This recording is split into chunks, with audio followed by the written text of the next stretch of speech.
Hi Booktube, and welcome to this week's video, which is going to be my weekly wrap-up, which is 4 books I've read this week, but that's largely been informed by the fact that 3 of them are very short. And in no particular order, J.L. Carr, A Month in the Country. So this was recommended by Sean the Book Maniac. It's one of his all-time favourite books. He was rereading it for novellas in November, which I wasn't partaking of, but I was interested in this book. And it is beautifully written. I can see why Sean likes it so much. It's basically the story of a World War I vet who's got some sort of trauma. It's not full-blown shell shock because he can still function.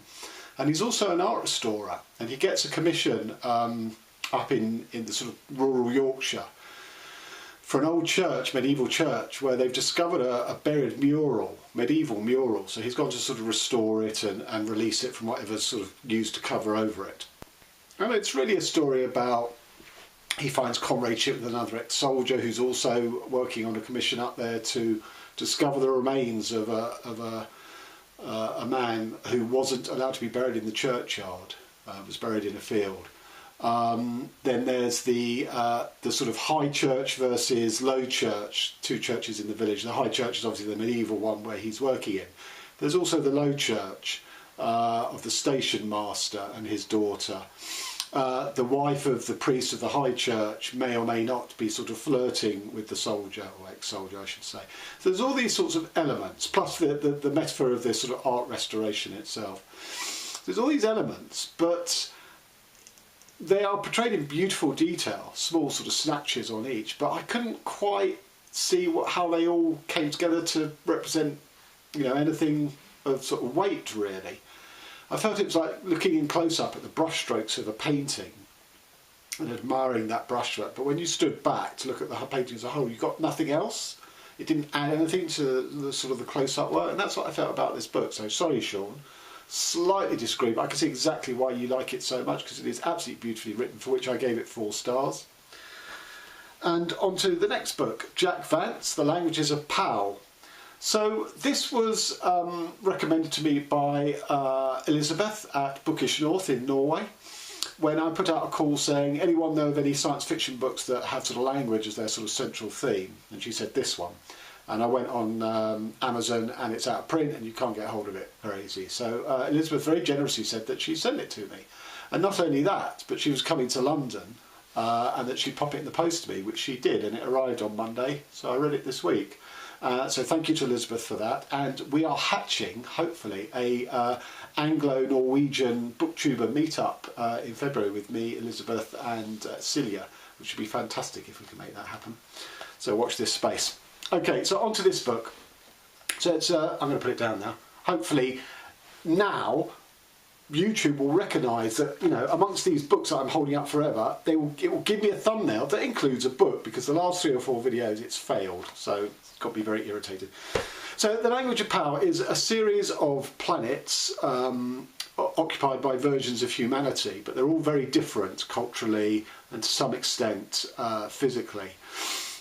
So there's a planet of merchant traders, there's a planet of sort of warring clans who are the most sort of warlike and the best soldiers.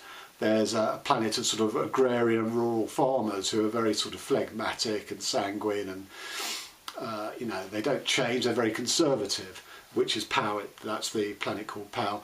And there's another planet called Breakness, which is a sort of psychic, sort of diplomat come philosopher sort of planet, and all the individuals there are very solipsistic. They really sort of exist as discrete units and don't form relationships even with their own sort of progeny, things like that. So the premise of the book is that Pow keeps sort of getting screwed over by one of the other planets. It either gets screwed over in trade deals by the merchants, or it, periodically when the clans settle their grievances at home and a new clan comes to power, they go and send a raiding party over to Pow just to assert their sort of authority at home. So Pow keeps getting its arse kicked in war, and Pow sort of needs to change it up a bit to stop this repeatedly happening. So they entreat with Palafox, who's a member of the sort of philosopher, psychic warrior planet. who tells them, he sort of explains to them that people are basically shaped by their language, you know, how they refer to things, what their worldview is, how they construct their view of reality, are all determined by the language that they speak. And the problem for POW is its language. And they need to sort of develop new languages, and then they can invent things, and they can design things, and they can trade, and they can, you know, they'll sort of have what they can form a warrior class.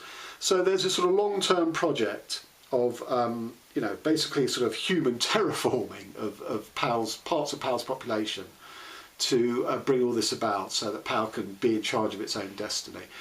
And that all sounds a bit dry and stuff, and it isn't, because there is a plot with sort of three main characters. Who Palafox is the sort of instructor from Breakness, and a sort of acting regent on POW, and the true Kid King, who sort of had gone into exile and his life was threatened by the acting regent. So there is a plot there. It's, you know, it's not brilliantly written in the sense of the plotting is pretty terrible in terms of time. So because there's a lot about sort of development over time, development of languages and training and all this sort of stuff, a lot of the time he sort of skips, you know, years, you know, says, you know, 1 year later, 3 years later, but doesn't start a new chapter to do that. You know, it does it within a chapter.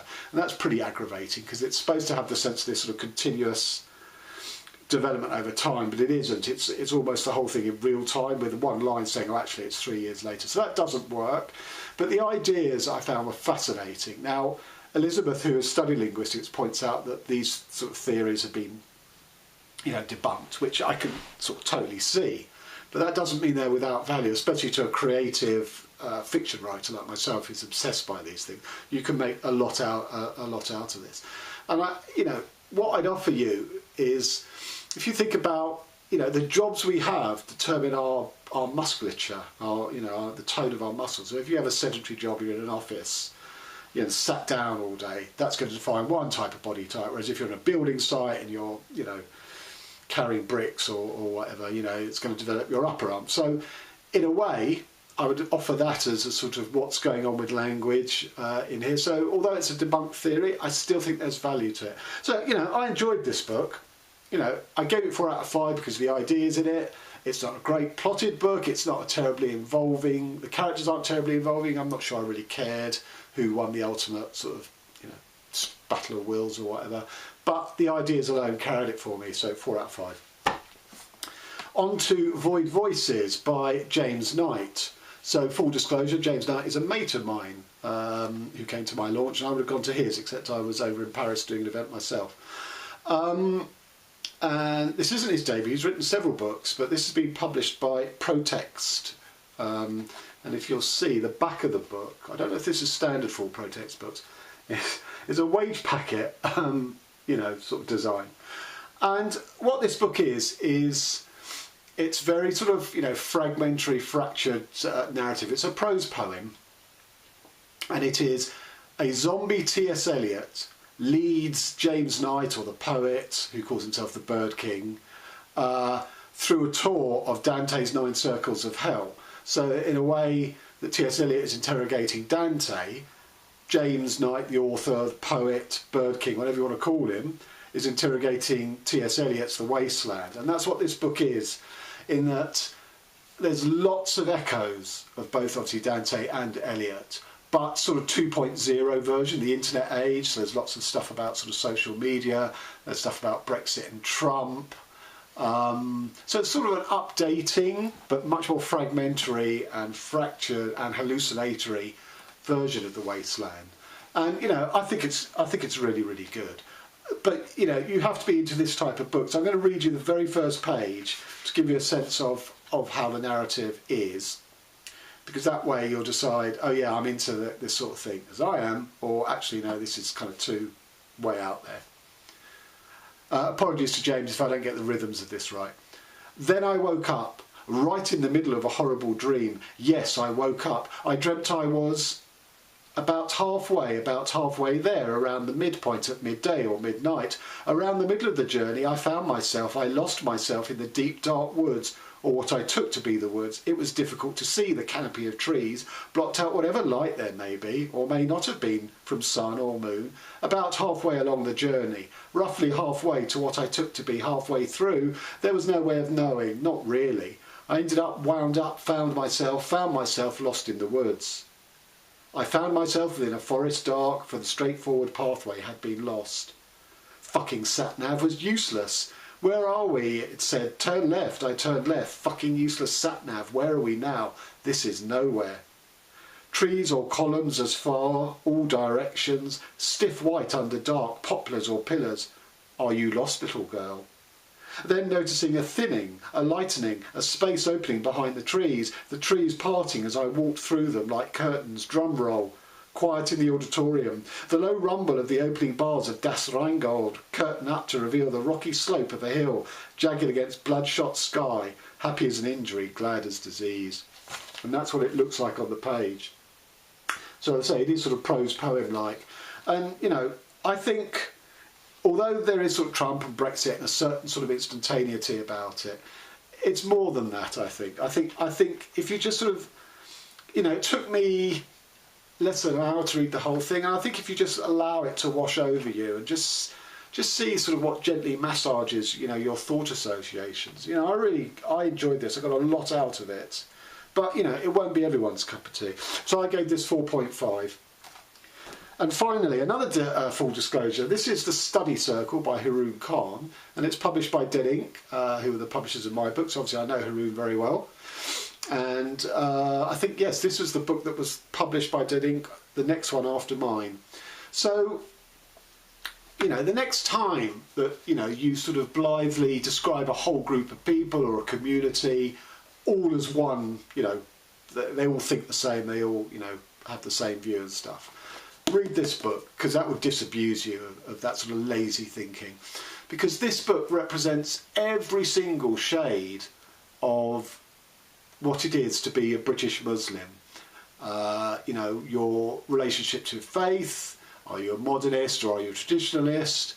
It represents, you know, every single shade of value system, you know, those who want to sort of assimilate to, you know, to the British culture, and those who want to, you know, maintain a, you know, definite Islamic identity, be that Arabic or Indian subcontinent. And just the politics, you know, those who, as I say, who are sort of basically sort of hostile, to those who are quite tolerant of others and otherness and what may be perceived as sort of anti-Islamic, one's own identity, you know, all these questions, every shade is represented here. And I think that's so valuable. But interestingly for me, I found the best bits were where he talked about class. Because the three main characters of this book, plus the antagonist, they all grew up on a South London council estate, sort of, you know, what the Americans call the projects. You know, sort of terrible places, you know, dangerous, sort of, you know, anxiety-laden, lots of crime, all that sort of thing. And I actually thought that, in a way, that pulled together everything, in a way that all the disparate sort of identities and values of all the different shades of Islam, I could get a grip on that. So I'm just going to read you two brief examples of what I mean by, you know, the superlative writing about class. Ishak looked at the boy. After nearly 3 years, he still struggled to maintain eye contact with people. Here and in the outside world, it was a form of assurance and confidence building. While at home, firm eye contact was a hostile challenge, a prelude to confrontation. Grinning outside your close social circle was seen as naivety and weakness, while here he noticed everyone gave rapid smiles that caused distrust if not reciprocated. Ishak still had not mastered the continual fluctuation between the two codes, and walked around worried that he was too stern-faced, his vex-up screw-face, as Marwain put it. So there's an example of, in order to survive on a rough council estate, you don't make eye contact, you don't smile, you know, you try and, you know, remain invisible. And yet in a sort of middle-class social circle, it's the exact opposite. You know, you do smile and sort of radiate sort of well-being, and you do make eye contact. So just that beautifully simple paragraph just really brought home the experience of what it must be like living on a council estate. And then there's this version about a guy who breeds dangerous dogs, basically. He bred guard dogs, a great side business that was always in demand, and, as legal as it was, somehow Charlie was never hassled by the police. The wooden fencing at the back was loose enough that you could get a good view of his ramshackle cages. Mujahid would see the massive butterball, this beer-bellied brute with his Union Jack tattoo, constantly poking at his dogs. He would swear at them and, starting off gently, use a wooden strip, intensifying the pressure until he elicited an angered response from behind that cheese grater mesh. The dogs would claw at the stick, try and reach Charlie with their jaws. Then the stabbing would abruptly stop, an uncertain moment of respite before the cycle started again. And I think what that's illustrative of, this is sort of living on your wits. This guy Charlie, he hasn't read how to breed and train dogs in a book. He's figured it out for himself. And it's a sort of instinctive, intuitive genius. I mean, it's a horrible genius because he's basically torturing these dogs and turning them into sort of killer machines. But there is a genius about it. There's not just make do, but actually, try and surpass your circumstances. This guy who grew up in the same sort of South London area as the boys. And as I say, the class stuff I found absolutely brilliantly realised in here.